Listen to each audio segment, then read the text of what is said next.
오늘 말씀 요셉이 죽음을 앞두고 이스라엘 자손에게 유언한 유언 말씀이에요. 애굽의 총리였던 요셉이 죽음을 앞두고 지금은 이스라엘 자손이 애굽에 와 있지만 하나님이 이후에 다시 가나안으로 인도하여서 아브라함과 이삭과 야곱에게 맹세하신 땅에 이르게 하실 것이다 라고 전하며 그때에 다시 가나안으로 돌아가는 그때에 자신의 해골을 메고 올라가겠다 하라 맹세하도록 하는 거예요. 요셉이 어떠한 사람이었는가를 생각해 볼 수 있는 또 이스라엘 역사의 한 축이 되는 아주 중요한 한 절 말씀이 오늘 말씀이 되겠습니다. 창세기가 50장으로 구성이 되어 있는데요. 1장부터 11장 바벨탑 말씀까지를 원역사라고 합니다. 창조, 타락, 범죄, 구원, 확산의 말씀이 압축되어서 11장에 걸쳐 기록이 되어 있는 거예요. 그리고 창세기 12장에 하나님이 아브라함을 부르시면서 아브라함 한 사람, 한 가정, 그리고 이스라엘 한 나라의 이야기가 전개되게 되는 것입니다. 오늘 함께 읽은 말씀 창세기 50장 마지막 이 말씀은 창세기 12장 첫 말씀과 연결되는 중요한 말씀이에요.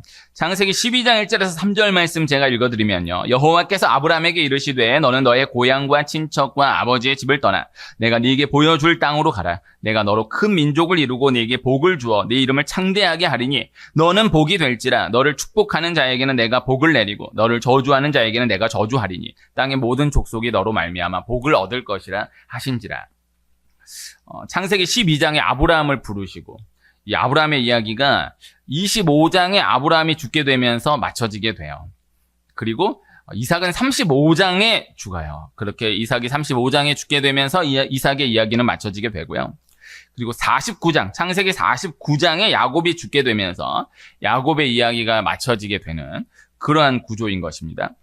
이제 중요한 것이 하나님이 창세기 12장에 아브라함을 부르시고 아브라함의 이야기가 이어지지만은 이삭이 태어난 그 가운데에서의 이야기는 이삭이 중심되는 이야기로 보인다 해도 아브라함의 이야기다라는 거예요.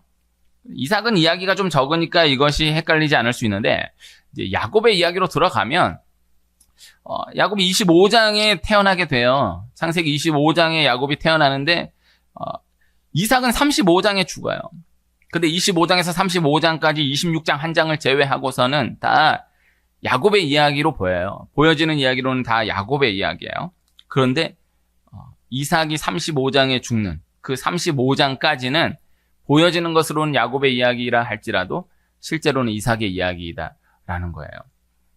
그리고 야곱에서 요셉으로 넘어갈 때는 이것이 더하죠.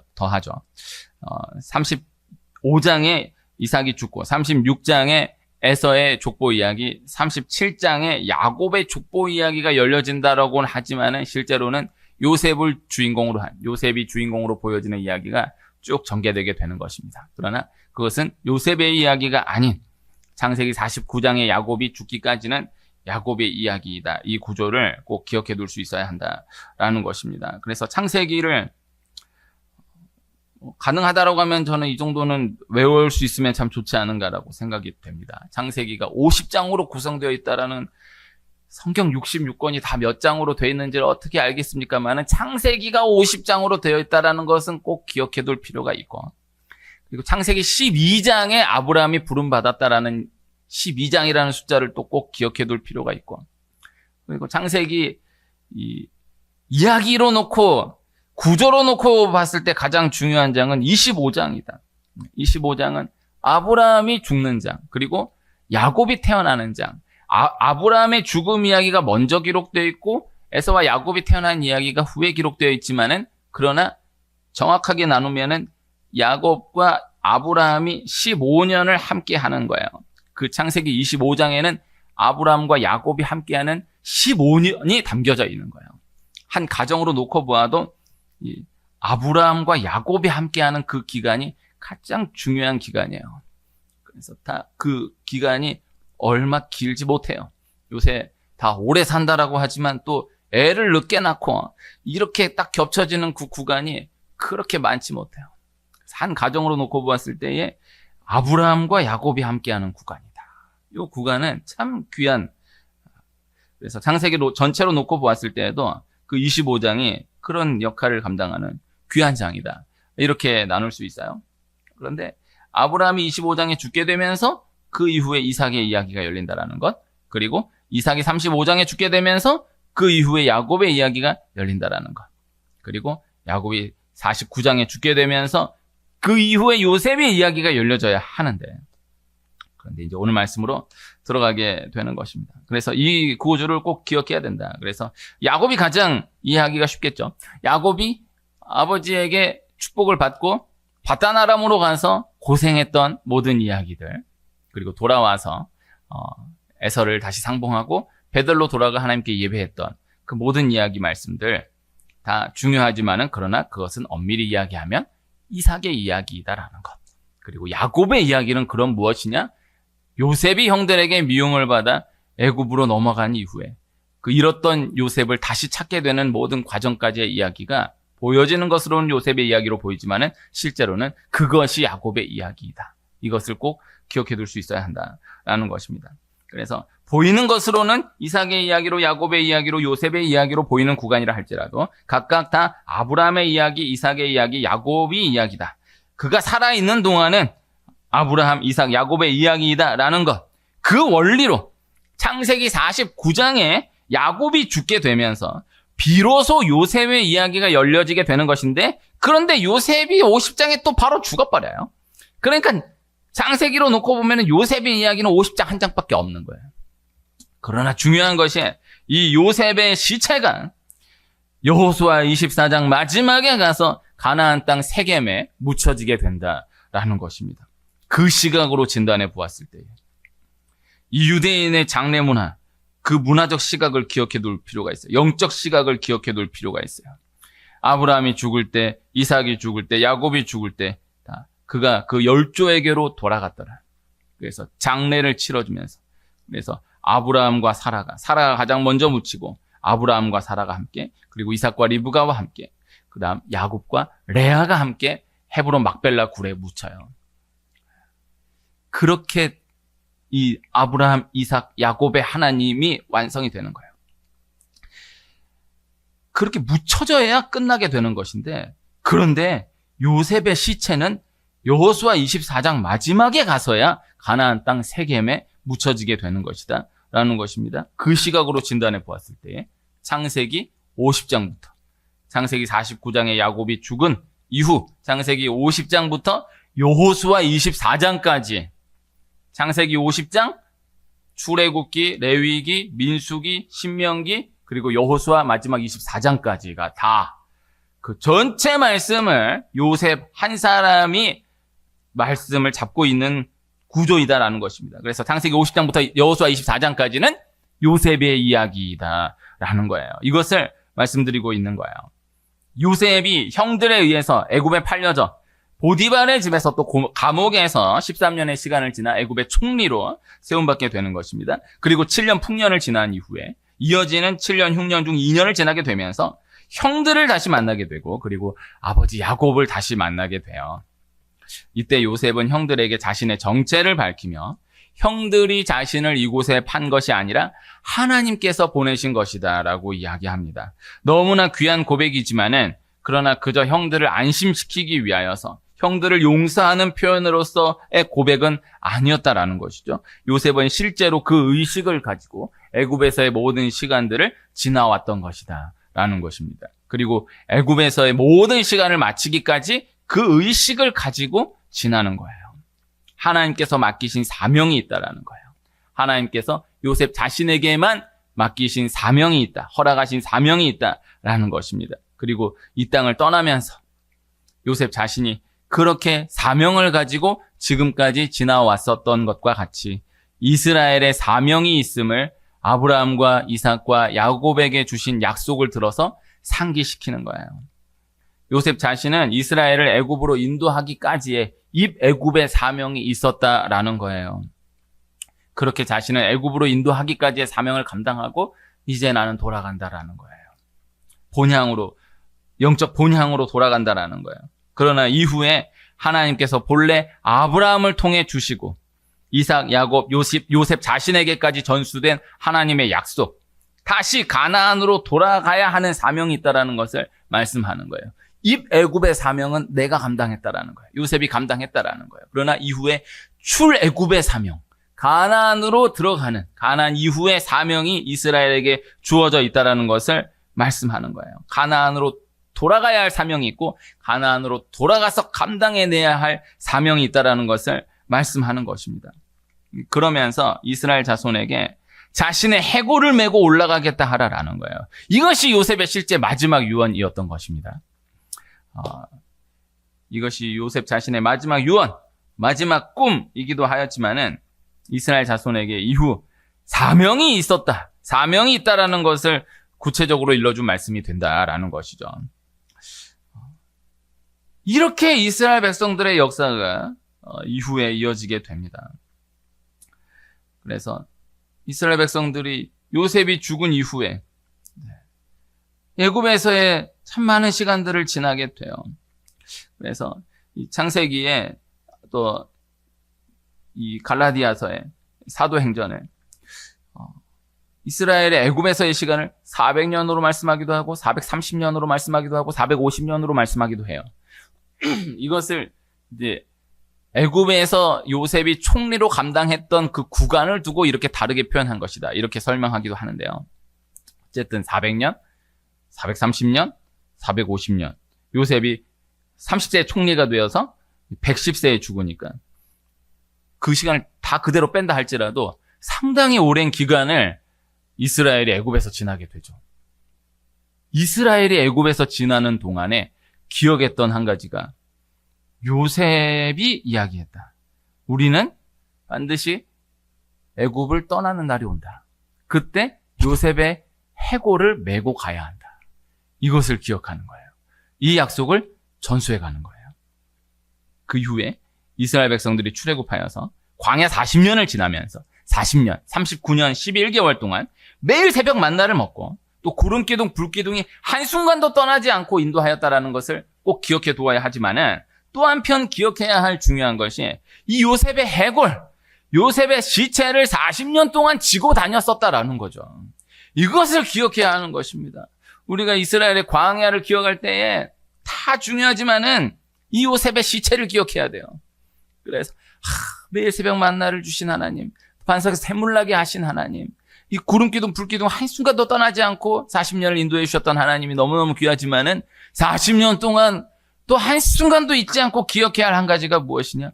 요셉의 시체를 지고 있었다라는 것, 요셉의 해골을 메고 가고 있었다라는 것, 이것을 기억해야 한다라는 것입니다. 그러니까 이스라엘 백성들이 한편으로 생각하면 이것을 알고 있었던 거죠. 이것을 기억하고 있었던 거죠. 자신들은 반드시 가나안 땅으로 들어간다, 가나안 땅으로 들어가야 한다라는 거예요. 그래서 애굽에 머물고 있었던 그 수많은 시간 동안에도 우리는 반드시 애굽을 떠나는 날이 온다, 가나안으로 들어가는 날이 온다, 요셉의 시체를 두고 기억했던 것이고, 이 요셉의 시체를 지고 광야로 들어가 40년을 지나는 동안에도 우리는 가나안 땅으로 들어가게 된다, 우리는 가나안 땅으로 들어가야 한다, 이 요셉의 시체를 가나안 땅에 묻기까지 이 광야를 반드시 통과해야 한다라는 것을 기억하고 있었다라는 것입니다. 그러니까 이 요셉의 시체가 이스라엘 백성들이 광야를 지나게 하는 실제 능력이 되어주었다라는 것이죠. 매일 새벽 만나가 내리는 거예요. 구름기둥, 불기둥이 한순간도 떠나지 않는 거예요. 반석에서 샘물이 터지는 거예요. 광야에서 경험한 수많은 은혜, 기적들, 하나님의 인도하심이 있었던 것이죠. 그러나 또 한편 기억해 두어야 할 것은 이스라엘 백성들이 광야를 그렇게 통과해낼 수 있었던 것은 이 요셉의 시체를 지고 있었기 때문이었다라는 것을 기억해 둘 수 있어야 한다라는 것입니다. 이 요셉의 시체를 가나안 땅에 묻어야 한다라는 그 사명이 광야에서의 모든 시간들을 결국 통과해낸 이유가 되었다라는 거예요. 하나님이 이스라엘을 그렇게 인도하신 것이다라는 것입니다. 예수님이 우리 죄를 위해 고난받으시고 십자가에 죽으시고 부활하신 거예요. 예수님이 그렇게 모든 고난, 죽음을 지날 수 있었던 것은 우리를 구원해야 한다라는 사명, 우리를 그렇게 구원해 내신다라는 기쁨이 있으셨던 것이죠. 그리고 그렇게 우리를 구원하신 우리 편에서의 이유를 생각해 보면 우리의 과거와 현재를 두고서는 어떠한 이유도 찾을 수가 없지만 그러나 우리 앞을 바라보시며 우리를 향하여서 각각에게 기대하시는 사명이 있었기 때문이다라는 것을 기억해야 한다라는 것입니다. 우리가 무엇을 잘했기 때문에, 우리에게 어떤 공로가 있기 때문에 구원하신 이유는 전혀 없다라는 거예요. 그러나 우리를 향하여 기대하는 것이 있기에, 맡기실 것이 있기에 구원하신 것이다라는 것이죠. 시선을 앞에 둔 상황 가운데에서 구원의 이유를 찾을 수 있다라는 것입니다. 이스라엘이 애굽에서 어떤 수고를 했기 때문에, 애굽에서의 어떤 공로가 있기 때문에 구원해낸 것은 아닌 거예요. 가나안 땅에서 감당해야 할 사명이 있기 때문에 구원해내신 것이다라는 것이죠. 처음 아브라함을 부르신 그때에 그 이유, 그 목적이 정해져 있었다라는 것입니다. 이것을 기억해야 하는 것입니다. 이스라엘 백성들이 광야 40년을 지나면서 너무너무 하나님 마음을 아프게 하지 않습니까? 모세의 속을 너무너무 썩이지 않습니까? 우상을 숭배하고 또 계속해서 애굽으로 돌아가겠다라고 하고 또 모세를 실제로 죽이려고 하잖아요. 그게 다 사실인데, 그러나 중요한 것이 광야 가운데 이 요셉의 시체를 계속해서 지고 있었다라는 거예요. 그래서 하나님 편에서의 말씀, 이스라엘 백성들의 편에서의 말씀을 함께 기억해 둘 수 있어야 하는 것인데요. 하나님도 화가 나가지고 이스라엘 백성들한테 모세에게 내 저것들 다 쓸어버리겠다, 너를 통해서 새로운 민족을 일으키겠다 말씀하시는 거예요. 또 어마어마하게 징계하시고, 하나님이 참다가 폭발하신 것으로 느껴지는 말씀들이 참 많아요. 그런데 중요한 것은 그날도 새벽에 만나는 내린 거예요. 그리고 그 순간에도 구름기둥 불기둥은 떠 있는 거예요. 이게 중요한 거예요. 그래서 말씀만 딱 놓고 보면, 야, 이 하나님 진짜 완전 진짜 화나셨구나, 이스라엘 진짜 끝났구나, 이스라엘 다 죽었구나. 다 실제로 또 많이 죽임 당하기도 하죠. 그러나 그날 새벽에도 만나는 내렸던 것이고, 그날도 구름기둥 불기둥 계속해서 떠 있었던 것이다. 이것을 기억해야 하는 것입니다. 이스라엘 편에서 생각해 보면 이스라엘 백성들이 말을 너무 막 하는 것입니다. 정말 광야에서 뭐 이렇게까지 얘기도 되나 싶을 만큼의 그냥 원망 불평이 아니라 그냥 말을 너무 막 하는 것입니다. 그냥 화를 내는 정도가 아니라 진짜 모세를 죽이려고 하는 구간들이 너무 많은 것입니다. 애굽으로 돌아가겠다, 말이 그렇다는 거지가 아니, 진짜 애굽으로 돌아가겠다, 별의별 막말을 막 다 하는 거예요. 그러나 또 한켠에 중요한 것은 그렇게 막말을 쏟아내고 원망 불평을 하고 모세를 죽이려고 하는 그때에도 요셉의 시체를 지고 있었다라는 거예요. 이것을 기억해야 하는 것입니다. 이 원리를 기억해야 한다라는 것입니다. 창세기, 출애굽기, 레위기, 민수기, 신명기, 모세 오경은 실제로는 그 이야기가 온전히 맞춰지지 못한 가운데에서 이 모세가 죽으면서 모세 오경이 맞춰져요. 그래서 모세 오경에 대해서 한 학자들은 여호수아까지를 묶어서 모세 육경으로 표현하여서 사용해야 한다라는 거예요. 왜? 모세 오경에 말씀하신 모든 약속이 여호수아 24장을 지나면서야 다 성취되게 되니까. 그래서 모세 오경은 약속만 계속해서 주어지는 거예요. 이루어지는 게 하나도 없어요.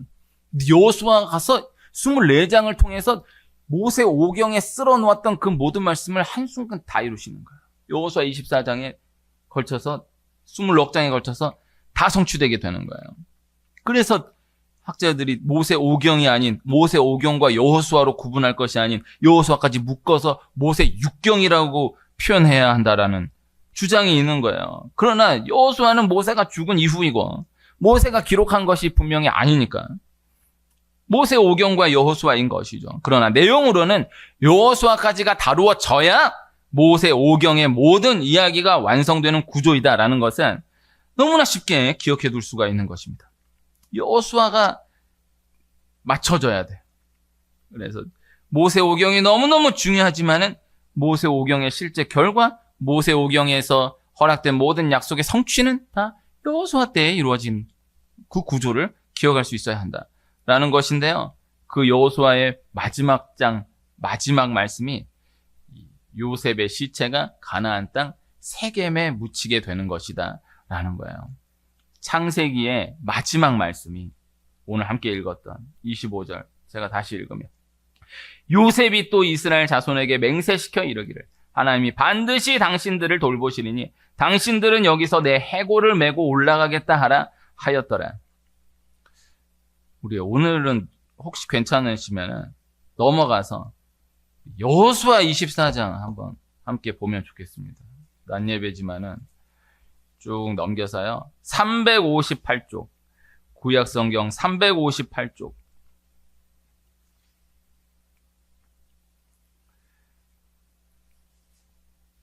여호수아 24장 32절 말씀. 아까 읽었던 창세기 50장 25절이 마지막에서 두 번째 절이거든요. 마지막 절은 요셉이 죽었다라는 말씀이고요.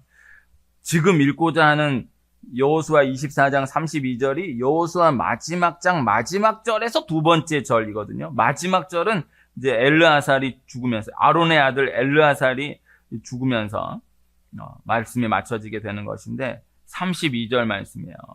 32절을 여호수아 24장 32절을 우리 함께 읽겠습니다. 시작.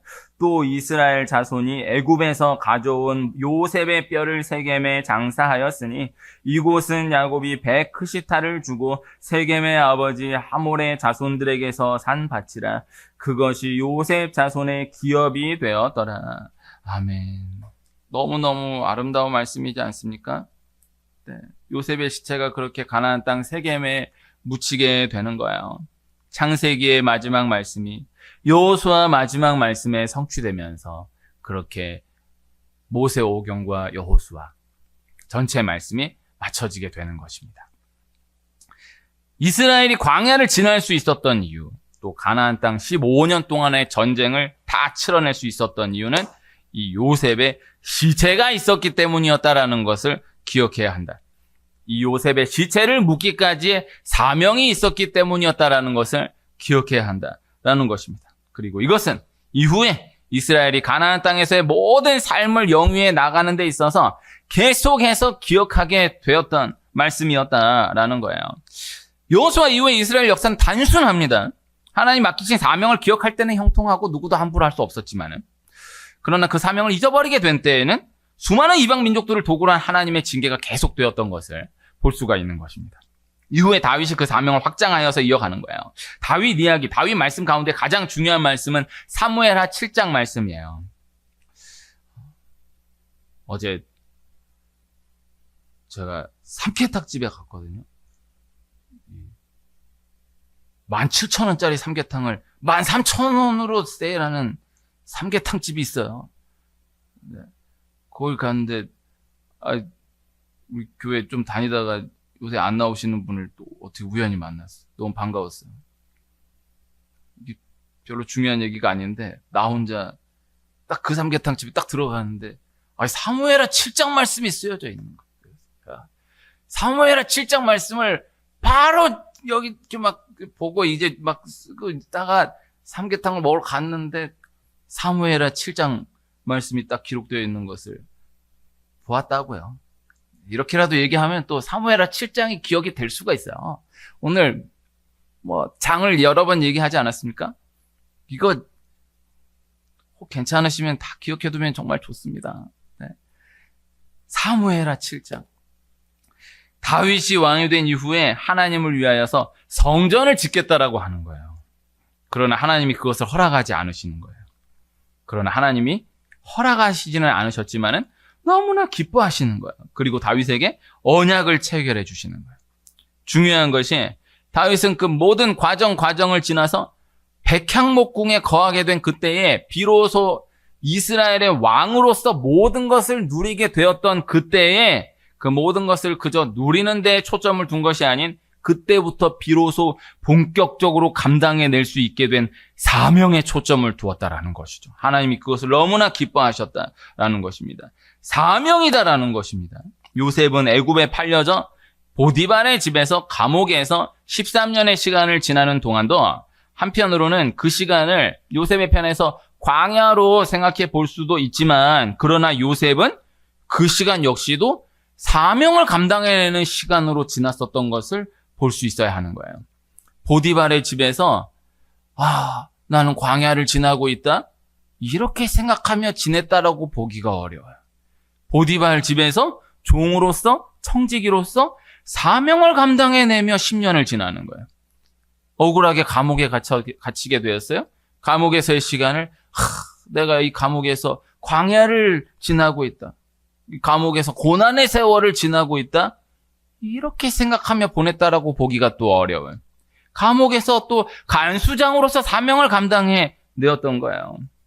그 다음에 애굽의 총리가 되어서 애굽의 총리로서 역할을 감당하는데 이것을 두고 요셉이 보디발 집에서 감옥에서 13년의 시간, 13년의 광야를 통과하여 정말 출세했구나, 잘 됐구나 라고 볼 수 있지만 그러나 실제 요셉의 편에서는 그저 사명의 자리가 옮겨진 것에 불과했었던 것이다 라는 것입니다. 요셉은 보디발 집에서는 보디발 집에서 종으로 청지기로 사명 감당하다가 그다음 감옥으로 옮겨지니까 감옥에서는 감옥에서 간수장으로 사명 감당한 것이고 순간에 애굽의 총리가 되었지만은 내가 이게 웬일이야 나 진짜 이제 막 이런 게 아니고 그냥 장소가 옮겨져서 역할이 바뀌어져서 사명을 감당했던 것이다.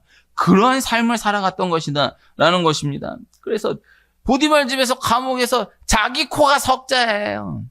자기도 너무너무 요사이 이 바울이 골로새서 말씀을 함께 했는데 새벽에 골로새서 말씀을 함께 하면서 골로새서가 이 말씀 한 절 한 절이 애틋하게 다가오는 실제적인 중요한 이유는 바울이 감옥에 갇혀 있으면서 골로새 교회 한 번도 만난 적이 없는 골로새 교회 성도들을 위해 기도하면서 편지를 보내는 거예요. 그러니까 골로새 교회 성도들도 그 말씀을 받았을 때에 바울이 우리를 위해 기도하면서 이렇게 편지를 보냈다. 하나님 말씀 자체로서 너무 귀하지만 그 상황 가운데에서 옥에 갇힌 가운데에서도 오히려 자신들을 걱정하며 격려하며 말씀을 보내준 것에 대한 감사로 말씀을 받게 되는 거예요. 그런데 오늘 말씀으로 생각해 보면은 바울이 옥에 갇혔던 그 옥 생활과 요셉이 옥에 갇혔던 그 옥 생활은 비교가 안 돼. 네, 바울에게는 좀 미안하지만은 바울은 옥에 갇혀서 고생 어마어마하게 했지만 감옥이라는 그 소재를 놓고만 생각해 보면은 바울은 옥에 가두어도 또 그렇게 완전히 죄수 취급하면서 함부로 하기는 어려워요. 로마 시민권자니까. 또 시대도 참 차이가 많이 나잖아요. 이 요셉의 시대에 히브리 노예로서 애굽의 감옥에 갇혔다. 말이 감옥이지 그냥 구덩이에다가 빨가벗겨가지고 그냥 집어쳐 넣은 거야. 그 짐승같이 그러고 사는 거야. 그러니까 지금 감옥으로 생각하면은 이건 정말 말로 할 수가 없지만은 지금 감옥도 너무너무 힘들겠죠. 아주 유명한 가수분이 기독교 소망교도소에 얼마 전에 옮겨져가지고 그렇게 그곳에 갇히게 해달라고 구해서 경로는 모르겠지만은 그것으로 옮겨졌어요. 그 어머님이 신실한 권사님이라고 하시던데 그러니까 그 여주의 그 교도소 그 주변이 아주 적막한 곳인데 그분이 거기로 들어간다고 하니까 난리가 났다. 인산인해를 이루고 그분이 글로 간다고. 그래서 취재진들이 막 완전히 난리가 났었다는 얘기를 들었어요. 그래도 감옥이 얼마나 힘들었는데 그래도 감옥인데 그러나 그 감옥과 이 바울 때의 감옥은 또 말할 수가 없잖아요. 2000년 전 감옥 말할 수 없잖아요. 근데 그 감옥과 요셉의 감옥은 4000년 전 이거는 정말 말할 수 없는 그곳을 지나는데 세상에 그곳에서 요셉이 억울하게 감옥에 갇혀서도 사명을 감당하는 거예요. 자기 코가 석자는 정말 죽을 상황인가 그런 상황 가운데에서도 한 사람 한 사람을 살피며 간수장으로서의 사명을 감당하는 거예요. 이스라엘 백성들이 광야를 지나면서 가나안을 바라보는 시각이 바뀌어지게 됩니다. 그저 가나안에 들어가서 우리도 애굽인들처럼 좀 누려보자, 즐겨보자 했던 이스라엘 백성들이 광야를 지나면서 그 애굽의 잔재들이 빠져지기 시작하고 하나님의 백성으로서 가나안의 사명을 감당하기 위한 그릇으로서 바뀌어지게 되었던 거예요. 광야에서의 40년이라는 시간이 그저 누리고 즐기는 삶이 아닌 사명을 감당하는 삶으로서의 시각으로 바뀌어지게 했다라는 것이죠. 사명이 귀한 것입니다. 어느 곳, 어느 상황에서라도 나에게만 주어진 나의 사명이 있다라는 것을 기억해야 합니다. 고난으로만 움직여지는 삶은 너무나 안타까운 거예요. 고난으로도 움직여지지 않는 경우도 많아요. 네. 요사이 또 한편 주일 새벽 예레미야 말씀을 묵상하고 있는데 그렇게 고난이 와도 움직여지지가 않는 거예요. 네. 그 칼, 기근, 전염병, 어마어마한 고난이 닥쳐도 하나님께로 돌아올 생각을 안 하는 거예요. 하나님께로 돌아올 생각을 못 하는 거예요. 그것도 너무너무 안타깝지만은 그러나 고난으로만 움직여지는 삶은 또 아쉬움이 있는 거예요. 그래서 꼭 어려움이 있어야, 꼭 문제가 생겨야 하나님께로 이만큼이라도 움직인다. 그것도 그것만 놓고 생각하면 그래도 그렇게도 안 하는 것보다 낫지만 그 참 안타까운. 얼마 전에 그런 경험이 몇 번 있는데 자주 있었는데 세상에 한 분이 너무너무 오랜만에 전화를 주신 거예요. 그래서 이야기를 그분과 이야기를 나누면서 저는 개척하고 유행가 가사를 이렇게 떠올리게 되는 때가 많은데 옛날 그 그룹 노래 가운데 네가 있어야 할 곳이라는 노래가 있어. 날 떠났으면 버렸으면 그 사람과 행복해야 하잖아. 왜 그렇게 바보같이 울고 있어? 내가 가지 말랬잖아. 그 가사가 있거든요. 야, 완전히 세상으로 가서 힘들어서 그 가사가 생각이 나는 거예요. 근데 그래도 교회를 또 안 와. 그래서 쉽지 않아요. 그런데 그래도 그 편에서 그렇게라도 전화라도 했다. 날 찾아주기라도 했다. 나란 사람이 중요한 게 아니라 영적인 생각을 요만큼이라도 했다라는 거 아닙니까? 얼마나 귀합니까? 그러나 고난이 와야만, 고난으로만 움직여지는 삶은 너무나 안타까운 삶이다. 그저 제자리를 맴도는 삶으로 맞춰지게 될 수 있다라는 것이다. 라는 거예요. 사명으로 움직여지는 삶이 전진이 되는 삶이 된다. 아름다운 것이다. 능력이 있다라는 것입니다. 어떠한 기도 제목을 두고요. 그 기도 제목을 아뢰면서 하나님께 간절히 기도하여서 응답받는 그 기도가 참 귀한 것입니다. 그러나 또 한편 먼저 그 나라와 그의 의를 구하는 가운데 기도의 사명을 감당해 가는 가운데 생각하지 못한 하나님의 은혜를 공급받게 되는 그 기도로서의 기도가 또 참 귀한 거예요. 반드시 기도해서 이 응답을 받아야겠다. 그 기도가 참 귀하지만 그러나 내가 그래도 이 정도는 기도해야지. 내가 이만큼의 기도는 감당해야지. 내가 이 사람을 위해서 이 상황을 위해서 나 역시도 이만큼은 함께 기도해야지. 그 기도가 참 귀한 거예요. 그 기도에 능력이 있다라는 거예요. 그 기도로 인하여서 생각을 넘어서 더하여지는 응답이 있다라는 것이죠. 고난이 동기가 되는, 축복이 동기가 되는 신앙생활을 넘어 사명이 동기가 되는 신앙생활로 계속해서 전진해 가는 우리가 될 수 있기를 소원합니다. 애굽은 나와야 하는 곳이고요. 광야는 지나야 하는 곳이고요. 그러나 가나안은 계속해서 누리며 감당해 나아가야 하는 곳입니다. 애굽을 넘어 광야를 넘어 가나안에서의 삶, 가나안에서의 사명을 감당해내는 그 은혜를 이어가는 축복이 우리에게 있기를 소원합니다.